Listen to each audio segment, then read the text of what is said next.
जय श्री कृष्णा, जय माता दी दोस्तों। आपका स्वागत है मैं स्पिरिचुअल मन चैनल पर, जहां हर कथा सिर्फ सुनाई नहीं जाती बल्कि इसमें छिपा जीवन का गूढ़ रहस्य भी समझाया जाता है। तो आइए आज की कथा से पाते हैं नई प्रेरणा। दोस्तों, नवरात्रि केवल एक पर्व नहीं है, यह आध्यात्मिक साधना और आत्मशुद्धि का पावन अवसर है। इन 9 दिनों में हम माँ दुर्गा के 9 स्वरूपों की पूजा करते हैं। हर देवी का स्वरूप हमें जीवन का कोई ना कोई विशेष संदेश देता है। पिछले 5 वीडियोस में मैंने माँ दुर्गा के 5 रूप की कथा सुनाई थी। आज हम नवरात्रि के छठे दिन पूजे जाने वाली माता कात्यायनी की कथा सुनेंगे। माँ का यह स्वरूप क्रोध, वीरता और न्याय का प्रतीक माना जाता है।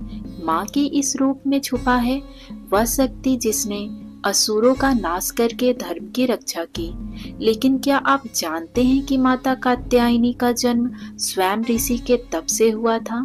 तो आइए जानते हैं उनकी उत्पत्ति, कथा और महिमा। माता कात्यायनी का स्वरूप अत्यंत तेजस्वी और रौद्र है। वे सिंह पर सवार होती हैं। उनके 4 हाथ हैं, एक हाथ में तलवार, दूसरे में कमल, तीसरे हाथ में अभय मुद्रा और चौथे हाथ में वर मुद्रा। उनके नेत्रों से निकलता हुआ तेज असुरों को कंपित कर देता है। माँ का यह स्वरूप संदेश देता है, जब अन्याय बढ़े तो धर्म की रक्षा के लिए क्रोध भी आवश्यक है। पुराणों के अनुसार जब असुर महिषासुर ने अपनी शक्तियों से तीनों लोकों में आतंक मचा दिया, जब देवताओं को महिषासुर से निपटने का कोई रास्ता नहीं दिखा, तब वे थक हार कर आपस में मिलते हैं और भगवान विष्णु, शिव और ब्रह्मा जी के पास जाते हैं और उनसे विनती करते हैं। तब भगवान विष्णु, शिव जी और ब्रह्मा जी तीनों की दिव्य शक्तियां मिलकर एक तेजस्वी देवी के रूप में प्रकट हुई।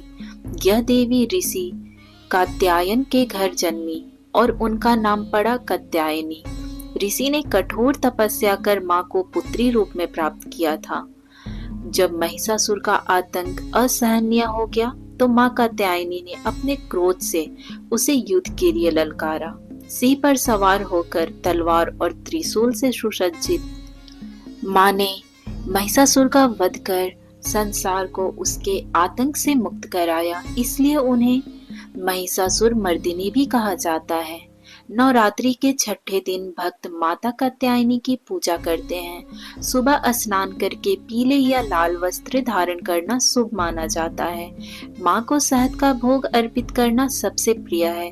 कहते हैं इस दिन माँ की उपासना करने से रोग और भय दूर होते हैं, विवाह में आ रही बाधाएं समाप्त होती हैं और जीवन में साहस और विजय की प्राप्ति होती है। माँ कात्यायनी की उपासना से आज्ञा चक्र जागृत होता है। यह चक्र विवेक, स्पष्टता और आत्मबोध का केंद्र है। जो व्यक्ति माँ की साधना करता है उसे साहस, आत्मविश्वास और अदम्य इच्छा शक्ति प्राप्त होती है। कहा जाता है कि माँ कात्यायनी की कृपा से अविवाहित कन्याओं का शीघ्र विवाह होता है, परिवार में समृद्धि आती है और माँ कात्यायनी की कृपा से भक्त का हर भय समाप्त हो जाता है। तो दोस्तों, आप सभी को नवरात्रि के छठे दिन की बहुत सारी शुभकामनाएं। माँ कात्यायनी की कृपा आप लोगों पर बनी रहे। तो दोस्तों, यह थी नवरात्रि के छठे दिन पूजे जाने वाली माता कात्यायनी की कथा और महिमा। कल हम जानेंगे 7वें दिन पूजे जाने वाली माता कालरात्रि की भयानक किंतु कृपालु कथा। अगर आपको यह वीडियो पसंद आया हो तो मैं स्पिरिचुअल मन चैनल को सब्सक्राइब जरूर कीजिए, वीडियो को लाइक और शेयर जरूर करें और कमेंट में जय माता दी लिखना बिल्कुल ना भूलें। तो दोस्तों, मिलते हैं नई कड़ी में माता की नई कथा और नई प्रेरणा के साथ। तब तक हंसते रहिए, मुस्कुराते रहिए और अपना ख्याल रखिए। राधे राधे दोस्तों, जय माँ दुर्गा।